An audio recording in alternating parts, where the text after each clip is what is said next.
Top quality और consistent performance के लिए सिर्फ सिल्वर पंप नाम याद रखना।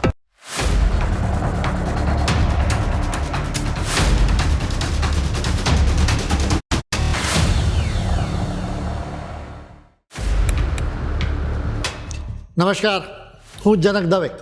ફૂલ સ્ટોપ ન્યૂઝ એનાલિસિસ પ્રોગ્રામમાં આપનું સ્વાગત છે.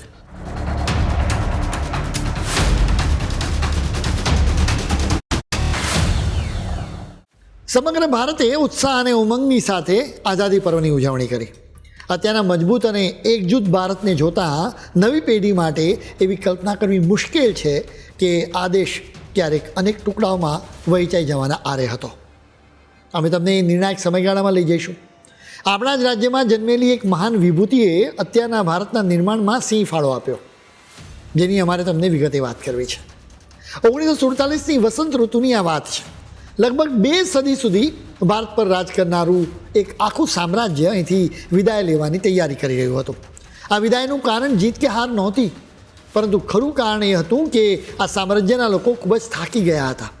સેંકડો ભાષાઓ બોલતા વિશાળ દેશમાં અંગ્રેજો રાજ કરતા હતા. એ સમયે દેશમાં લગભગ 562 જેટલા રાજાઓ, નવાબો, મહારાજાઓ અને નિજામો હતા. આ દેશી રજવાડાઓને કોઈ સામાન્ય બંધારણ નડતું નહોતું. તેઓ પોતપોતાની મરજીના માલિક હતા. અંગ્રેજો હવે પોતાનો સામાન બાંધીને વતન જવાની તૈયારીમાં હતા. માત્ર થોડાક અઠવાડિયામાં આ આખી ભૂમિનો નકશો બદલાઈ જવાનો હતો અને નિર્ણય લેવાની જવાબદારી બહુ ઓછા લોકોના હાથમાં હતી. એ લોકોમાંના એક હતા 69 વર્ષના એક વકીલ.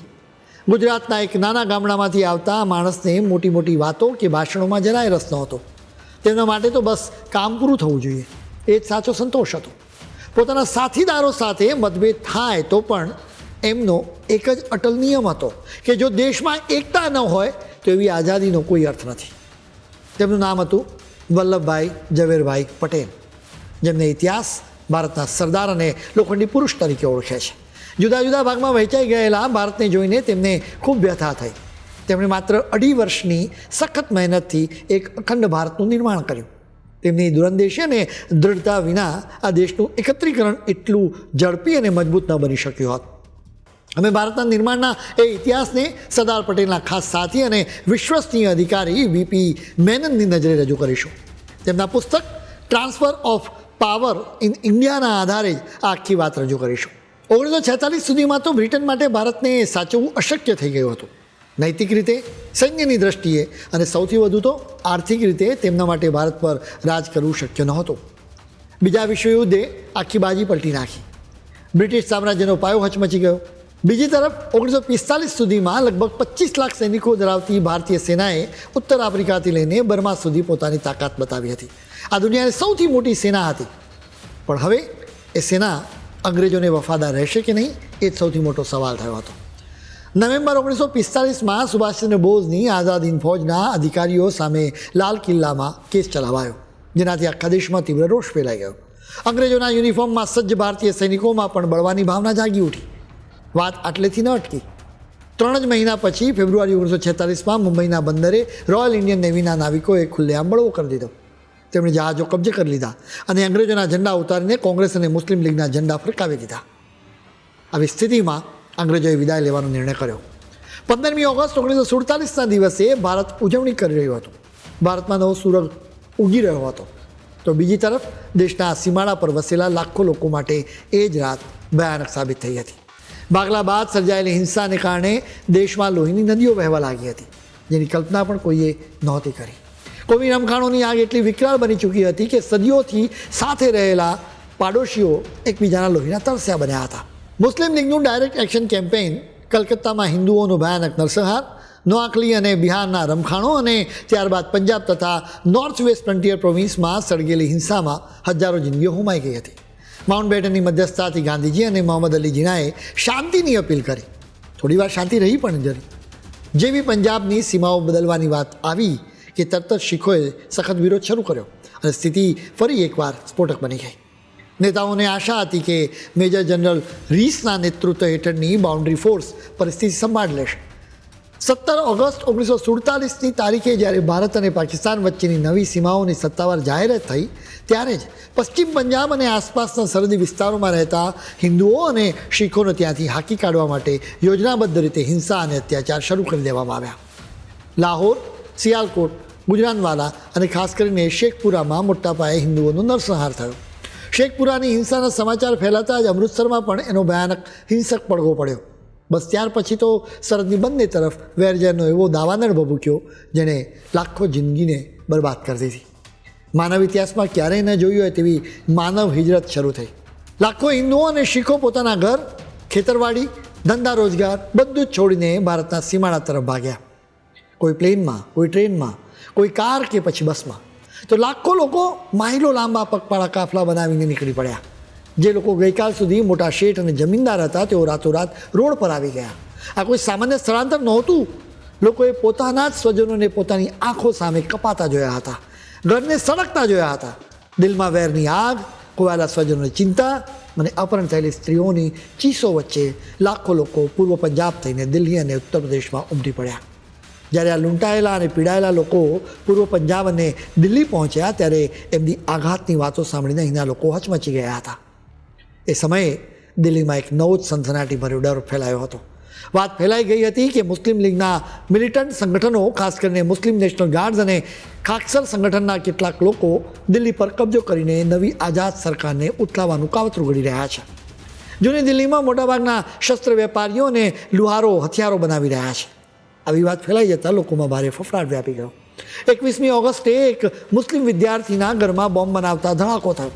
4 સપ્ટેમ્બરે કરોલબાગમાં બોમ્બ ધડાકો થયો અને આખા દિલ્હીમાં જાહેરમાં કાપાકાપી, લૂંટફાટ અને છુરાબાજી શરૂ થઈ. દિલ્હીનું સ્થાનિક વહીવટીતંત્ર લગભગ ભાંગી પડ્યું હતું, કારણ કે મોટી સંખ્યામાં સિવિલ અને સશસ્ત્ર પોલીસ મુસ્લિમ હતા, જેમાંથી ઘણાએ પાકિસ્તાનની પસંદગી કરી હતી. જે હિન્દુ પોલીસ અધિકારીઓ પંજાબથી આવ્યા હતા તેઓ પણ પોતાના પરિવારની બરબાદી જોઈને સ્તબ્ધ થઈ ગયા હતા. 7મી સપ્ટેમ્બરની રાત્રે જૂની દિલ્હીમાંથી ધુમાડાના ગોટા અને લાલચોળ આગની જ્વાળાઓ દેખાતી જોવા મળી. કાયદો અને વ્યવસ્થા જાળવવા માટે સરકારે મદ્રાસ રેજિમેન્ટ, રાજપૂતાના રાઇફલ્સ અને ગોરખા રેજિમેન્ટને મેદાનમાં ઉતારવી પડી. સ્થિતિ એટલી ગંભીર બની ગઈ કે આખી રાજધાનીને બચાવવા માટે તાબડતોડ પગલાં લેવા જરૂરી થઈ પડ્યા. શિમલા ગયેલા લોર્ડ માઉન્ટબેટનને તાત્કાલિક દિલ્હી પાછા બોલાવવામાં આવ્યા. સરદાર વલ્લભભાઈ પટેલ, પંડિત જવાહરલાલ નહેરુ અને માઉન્ટબેટને મળીને 9મી સપ્ટેમ્બરે એક સેન્ટ્રલ ઇમરજન્સી કમિટીની રચના કરી. માઉન્ટબેટને તેના અધ્યક્ષ બનાવાયા. રોજ સવારે ગવર્મેન્ટ હાઉસમાં બેઠક થતી હતી.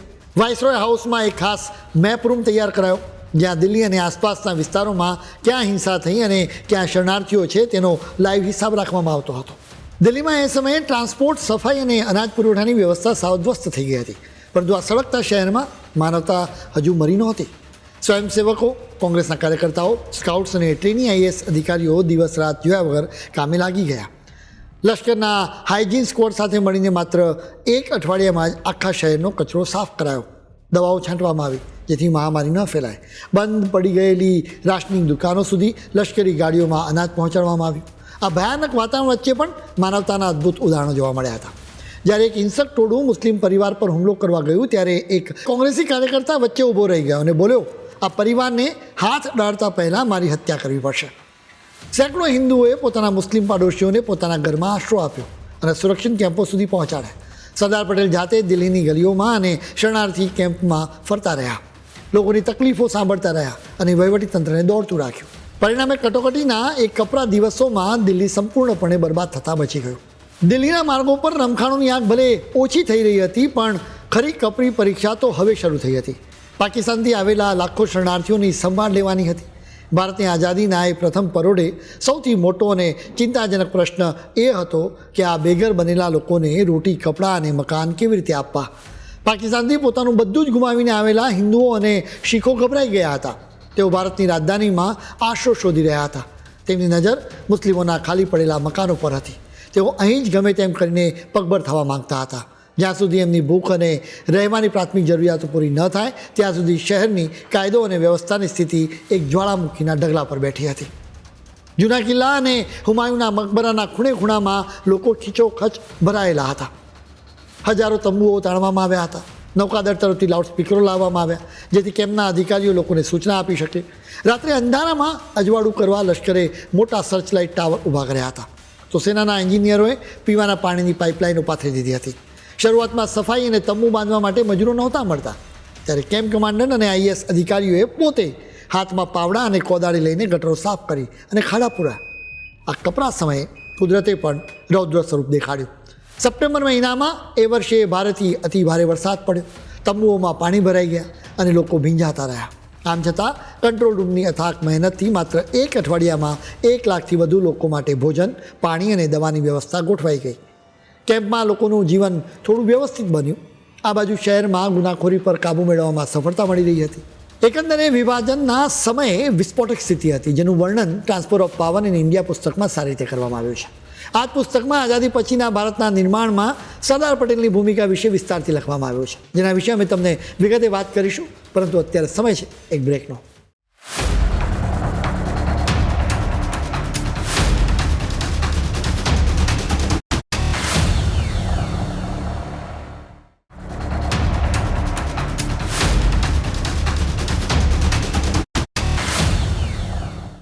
બ્રેક બાદ આપનું સ્વાગત છે. વિભાજનના સમયે ભારતમાં હિંસાનું તાંડવ હતું. ચારેકોરથી રમખાણોના સમાચાર આવી રહ્યા હતા. આવા સમયે ચોમેરથી તકલીફો હતી, અનાજની ભારે અછત હતી અને ભાગલાને કારણે અનુભવી અધિકારીઓની પણ મોટી ખોટ હતી. છતાં એ સમયે મુઠ્ઠીભર અધિકારીઓએ આ અશક્ય લાગતા કામને પાર પાડી બતાવ્યું. ડિસેમ્બરના અંત સુધીમાં તો બંને તરફથી પલાયન શમી ગયું હતું. એટલે પરિસ્થિતિ કાબૂમાં આવતા જ કેન્દ્ર અને રાજ્ય સરકારોને પૂરેપૂરું ધ્યાન શરણાર્થીઓના પુનર્વસન પર કેન્દ્રિત થયું. ભારત અને બ્રિટનના સંબંધોના ઇતિહાસમાં ઓગસ્ટ મહિનો વિચિત્ર રીતે વણાયેલો છે. ઓગસ્ટ 1765માં મુગલ બાદશાહ શાહ આલમ બીજાએ ઈસ્ટ ઇન્ડિયા કંપનીને બંગાળ, બિહાર અને ઓડિશાની દીવાની સોંપી હતી. ઓગસ્ટ 1858માં Act for the Better Government of India પસાર થયો અને ભારત સીધું બ્રિટિશ તાજના શાસન હેઠળ આવી ગયું. ઓગસ્ટ 1917માં અંગ્રેજોએ પહેલીવાર ભારતમાં જવાબદાર સરકાર સ્થાપવાની ઐતિહાસિક જાહેરાત કરી અને છેવટે ઓગસ્ટ 1947માં અંગ્રેજોએ સત્તા સોંપીને આ દેશમાંથી વિદાય લીધી. તેમનું આવવું અને જવું બંને અદ્વિતીય હતા. તેઓ વેપાર કરવા આવ્યા અને શાસક બની ગયા, પણ જ્યારે ગયા ત્યારે પોતાની મરજીથી ગયા. કોઈ યુદ્ધ વિના, કોઈ સંધિ વિના, જે ઇતિહાસમાં આજે પણ અજોડ છે. 20મી ફેબ્રુઆરી 1947ના દિવસે એ સમયના પીએમ ક્લેમેન્ટ એટલીએ હાઉસ ઓફ કોમન્સમાં ઊભા રહીને એક ઐતિહાસિક જાહેરાત કરી. તેમણે સ્પષ્ટ કહી દીધું કે બ્રિટન જૂન 1948થી મોડું કર્યા વગર ભારતને સત્તા સોંપી દેશે. આ એક કડક ડેડલાઇન હતી અને ભારતીય નેતાઓ અંદરોઅંદર કોઈ સમજૂતી પર પહોંચે કે ન પહોંચે તેનાથી બ્રિટનને કોઈ લેવા દેવા નહોતી. આ કામ પૂરું કરવા માટે ભારતના 20મા અને છેલ્લા વાઇસરોય તરીકે વાઇસ એડમિરલ માઉન્ટબેટનની પસંદગી કરવામાં આવી હતી. માઉન્ટબેટન બ્રિટનના રાજાના પિતરાય ભાઈ હતા. દક્ષિણ પૂર્વ એશિયામાં મિત્ર દેશોની સેનાના એક દબંગ કમાન્ડર હતા અને પોતાના આકર્ષક વ્યક્તિત્વ તથા પ્રભાવ પર તેમનો અદ્ભુત આત્મવિશ્વાસ હતો. માઉન્ટબેટન જ્યારે ભારત આવ્યા હતા ત્યારે તેમને એમ હતું કે તેઓ 1948ના મધ્ય સુધીનો સમય સરળતાથી જાળવી રાખશે, કારણ કે હજુ 1 વર્ષ કરતાં પણ વધુ સમય બાકી હતો. પરંતુ જેવા તેમણે નહેરુ, મોહમ્મદ અલી જીના, ગાંધી અને સરદાર પટેલ સાથે ખાનગી બેઠકોનો ધમધમાટ શરૂ કર્યો કે થોડા જ અઠવાડિયામાં એમનો ભ્રમ ભાંગી ગયો. એમને સમજાઈ ગયું કે જેમ જેમ અનિશ્ચિતતાનો સમય લંબાશે તેમ તેમ જમીન પર નિર્દોષ લોકોના મૃતદેહોની સંખ્યા વધતી જશે. એટલે આ ડેડલાઇનને આગળ ધકેલવાના બદલે તેમને ઘણી વહેલી લાવવી પડશે. એટલે કે ભારતને વહેલા સ્વતંત્ર કરવું પડશે. એ શરૂઆતના અઠવાડિયામાં જો કોઈ એક નેતાએ માઉન્ટબેટનની પ્લાનિંગ ટીમની સૌથી મોટી સ્પષ્ટતા આપી હતી તો એ સરદાર પટેલ જ હતા. બાકીના ભારતીય નેતાઓની રાજદ્વારી ભાષાથી માઉન્ટબેટન ટેવાયેલા હતા, પણ સરદાર પટેલે કોઈ પણ આડકતરી વાત કર્યા વગર કોંગ્રેસની ખરી મર્યાદાઓ સ્પષ્ટ કરી દીધી હતી. એપ્રિલ 1947ની એક ખાનગી બેઠકમાં સરદાર પટેલે બહુ સ્પષ્ટ શબ્દોમાં કહી દીધું હતું કે જે વાત બાદમાં માઉન્ટબેટનના સ્ટાફ અને વીપી મેનન બંનેએ યાદ કરી હતી. સરદાર પટેલે કહ્યું હતું કે બ્રિટિશ સરકારે રચેલા કેબિનેટ મિશને ગયા વર્ષે જે વ્યવસ્થાની ભલામણ કરી હતી, જેમાં મુસ્લિમ લીગનો પ્રભાવ રહેવાનો હતો, એવું વહીવટી માળખું કોંગ્રેસ ક્યારેય સ્વીકારશે નહીં, પછી ભલે તેના માટે કોઈ પણ કિંમત કેમ ન ચૂકવવી પડે. એટલે કે કદાચ સરદારે જીદ ન કર્યો હોત તો દેશમાં એવું માળખું રચાત કે જેમાં મુસ્લિમ લીગનો પ્રભાવ વધારે રહ્યો હોત. સરદાર પટેલની ગણતરી બહુ સ્પષ્ટ હતી. જો જીણાને પોતાનો અલગ દેશ જોઈતો જ હોય તો તેમને આપવા દો, પણ એ દેશ ફક્ત એ જ જિલ્લાઓમાંથી બનશે જ્યાં મુસ્લિમોની ખરી બહુમતી છે. આ રીતે બાકી બચેલા અખંડ ભારત પર કોંગ્રેસ એક મજબૂત સરકાર ચલાવી શકશે. જ્યાં કોઈ કાયમી વીટો પાવર ભારતની સરકારને રોકી શકશે નહીં. સરદાર પટેલનો આ વિચાર સાંભળીને કોંગ્રેસના જ કેટલાક નેતાઓ આઘાત પામ્યા હતા. તેમને લાગ્યું હતું કે આ તો અખંડ ભારતની એક કલ્પના સાથે વિશ્વાસઘાત છે કે જેના માટે આખી લડાઈ લડવામાં આવી હતી. પણ સરદાર પટેલે બહુ શાંતિથી અને ખાનગીમાં જ પોતાનો જવાબ આપી દીધો હતો. તેમણે કહ્યું હતું કે અખંડ ભારતનો આદર્શ તો ક્યારનું એ કલકત્તાના રસ્તાઓ પર અને નોઆખલીના ગામડાઓમાં તૂટી ચૂક્યું છે. નોંધપાત્ર છે કે આ રમખાણોમાં મોટી સંખ્યામાં હિન્દુઓ માર્યા ગયા હતા. સરદારની દલીલ હતી કે હવે એ આદર્શને પકડી રાખવા જઈશું તો આખો દેશ 2 ભાગમાં વહેંચાવાને બદલે 100 ટુકડાઓમાં વહેંચાઈ જશે. મે 1947ની આસપાસ સરદાર પટેલ આ જ ગણતરી સાથે આગળ વધી રહ્યા હતા. તેમનું માનવું હતું કે એક નાનું પણ મજબૂત એકજૂથ ભારત વધુ સારું છે, જ્યાં કેન્દ્ર સરકાર સશક્ત હોય. એક એવું વિશાળ ભારત આપણને ન જોઈએ જે મુસ્લિમ લીગના વીટો પાવરના કારણે હંમેશા અપંગ બનીને રહે અને કોઈ નિર્ણય ન લેવાય. આનો અર્થ એવો બિલકુલ નહોતો કે સરદાર પટેલ વિભાજન ઈચ્છતા હતા. તેમને નજીકથી ઓળખતા સાથીઓ કહેતા હતા કે દેશના ભાગલાનો એમને ઊંડો આઘાત લાગ્યો હતો. પણ સરદાર પટેલ એવા માણસ હતા જેણે વાસ્તવિકતા સ્વીકારી લીધી હતી. તેઓ સમજી ચૂક્યા હતા કે હવે વિભાજન રોકી શકાય તેમ નથી. એટલે તેમણે પોતાની પૂરી શક્તિ અને વ્યવહારુ બુદ્ધિ એક જ પ્રશ્ન પર લગાવી દીધી કે વિભાજન પછી જે ભારત બચે તે ક્યાંય વિખરાઈ ન જાય. એ દિવસોમાં એક બીજી મોટી મુશ્કેલી ઊભી થઈ. દુનિયાભરના પત્રકારો ફક્ત એ જ કવરેજ કરી રહ્યા હતા કે ભારત અને પાકિસ્તાન નામના 2 દેશો બનવાના છે. કોઈ દેશી રજવાડાઓની વાત પર ધ્યાન આપતું નહોતું. લગભગ 562 દેશી રજવાડા હતા. એમાં હૈદરાબાદ જેવું રાજ્ય હતું જે ક્ષેત્રફળ અને વસ્તીમાં મોટાભાગના યુરોપિયન દેશો કરતાં પણ મોટું હતું. કાશ્મીર જેવું પહાડી રાજ્ય હતું જે આખા બ્રિટન જેટલું મોટું હતું. તો સામે બાજુ અંગ્રેજી ચર્ચના નાના વિસ્તાર જેટલી જમીન ધરાવતા નાના રજવાડાઓ પણ હતા. આ રાજાઓના બ્રિટિશ તાજ સાથેના કરારો એટલા જૂના હતા કે કેટલાક તો અમેરિકાની સ્થાપના પહેલાંના હતા. આ રજવાડાઓ સામાન્ય સંસ્થાનવાદી વહીવટી હેઠળ નહોતા, પરંતુ પેરામાઉન્ટસી એટલે કે પરમસિદ્ધતાના સિદ્ધાંતથી બ્રિટન સાથે જોડાયેલા હતા. લંડનની ઇન્ડિયા ઓફિસે હંમેશા એવું વલણ રાખ્યું હતું કે આ કરારો રાજાઓને સંમતિ વગર નવી ભારત સરકારને ટ્રાન્સફર થઈ શકે નહીં. એટલે કે અંગ્રેજોએ ભારતમાં જોડાવું કે નહીં એનો નિર્ણય રજવાડાઓ પર છોડ્યો હતો. એટલે તેઓ ઈચ્છતા હતા કે ભારત એકજૂથ ન રહે, હંમેશા વિખરાયેલું જ રહે. જો કાયદાની દ્રષ્ટિએ જોઈએ ને તો અંગ્રેજો સત્તા છોડે એટલે જ આ તમામ 562 રજવાડાઓ કાયદાકીય રીતે સંપૂર્ણ સ્વતંત્ર બની જાય. મે 1947માં કેટલાક રાજાઓએ તો આ દિશામાં વિચારવાનું પણ શરૂ કરી દીધું હતું. લંડનના ડ્રોઈંગ રૂમથી લઈને પોતાના દરબારો સુધી વાતો ચાલવા લાગી હતી કે આપણે આ નવા બનતા દેશોથી અલગ રહેવું છે. કેટલાક તો યુનાઇટેડ નેશન્સમાં સ્વતંત્ર સભ્યપદ મેળવવાની વાતો કરતા હતા. અને એકાદ રજવાડાએ તો પોતાના દેશ માટે નવું રાષ્ટ્રીય પણ અને પાસપોર્ટ પણ તૈયાર કરવા માંડ્યા હતા. આ પરિસ્થિતિ ભારત માટે કેટલી ખતરનાક હતી એની કલ્પના કરવી પણ મુશ્કેલ છે. દેશ ફક્ત 2 ભાગમાં વહેંચાતો નહોતો, પણ સાવ છિન્ન ભિન્ન થઈ રહ્યો હતો. કાયદાની એક એવી સિસ્ટમ બની રહી હતી જે એક જ ક્ષણે 562 અલગ અલગ શાસકોને સાર્વભૌમ સ્વતંત્રતા આપી રહી હતી. એમાંથી કેટલાક રાજાઓ પાસે કરોડોની વસ્તી હતી અને આ બધું એવા સમયે થઈ રહ્યું હતું જ્યારે આખો ઉપખંડ ધર્મના નામે સળગી રહ્યો હતો. અંગ્રેજો પાસે આનો કોઈ ઉકેલ નહોતો. જે કંઈ યોજના બની તે દિલ્હીમાં સરદાર પટેલ અને તેમના સાથીઓ દ્વારા માંડ 5 મહિનાના ટૂંકા ગાળામાં તૈયાર કરવામાં આવી હતી. જો રજવાડાઓનો ઉકેલ ન મળ્યો હોત ને તો આ વાત ફક્ત અંગ્રેજો પાસેથી સત્તા લેવા પૂરતી સીમિત ન રહેત, પરંતુ દેશનું અસ્તિત્વ જ ખતરામાં મુકાઈ ગયું હોત. આ એક બીજું વિભાજન સાબિત થાત જે ભારતના નકશાને 2 દેશોમાં નહીં પણ ડઝનબંધ ટુકડાઓમાં વહેંચી નાખત. આ મુશ્કેલ કામ માટે જુલાઈ 1947માં એક નવું રજવાડા વિભાગ બનાવવામાં આવ્યો હતો.